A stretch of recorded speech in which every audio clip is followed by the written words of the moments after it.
I already told you that Sarajevo was an important hotspot for culture, for markets, for trading, and that sort of things. But what I didn't tell you that everybody who would go from Spain, Germany, Austria to Sarajevo, he would not to Sarajevo but to Hajj, he would have to pass through Sarajevo. So Sarajevo was actually the main lead to Istanbul at that time. So you can probably imagine the map in your head now, and you can see how that works. So, in the Arabic Peninsula, there's not a lot of water.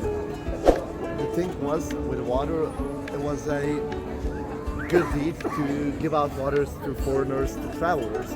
So, in the Arabic Peninsula, there's not a lot of water, so they would always give water and food to strangers. And that was the idea of the fountain here, to give water to anybody who would come here. So there were more than 100 Sabiljs in Sarajevo. That's written down by Mashup Travels, which is a famous Bosnian historian, and he's actually on our 10-mark bills. Just saying that randomly. So there were more than 100 Sabiljs, and this is the only one left. Okay, I was gonna ask that.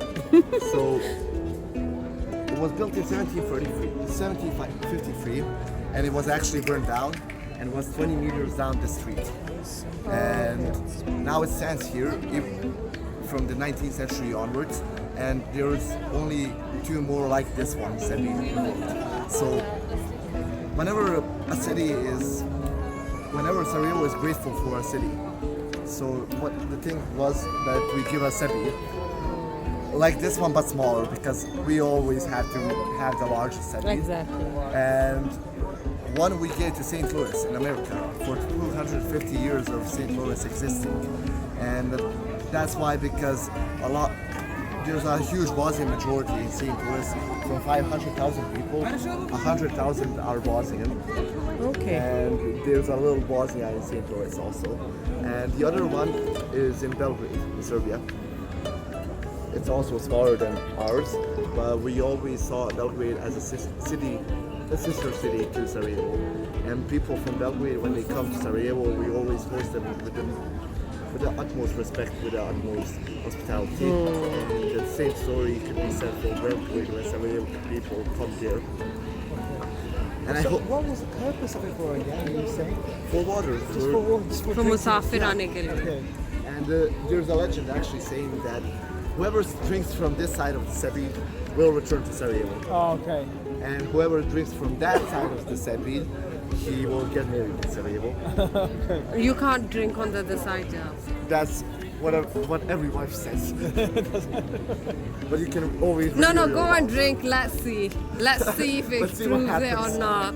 Go I on. don't want to test myself. I'm sorry. But drink it from By this side. drinking- Yeah, from this side. Can I drink it from the other side? You can of course drink it. That rule is only for men, not for women. You don't know. And actually, it's a legend. It's a legend. It's not a rule at all. But every time some tourist comes here, he always tells me, actually the water is beautiful from the Sabilj. I ask, I knew this was a landmark of Sarajevo, That side. this one. This one. but I never knew the story behind it. Why is it important, and all the. Just like fountains, you will see all over the Ottoman Empire.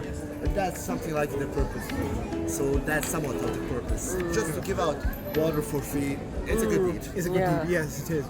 And by this, I will finish my tour. Thank you so much. Thank you very much. That was so nice.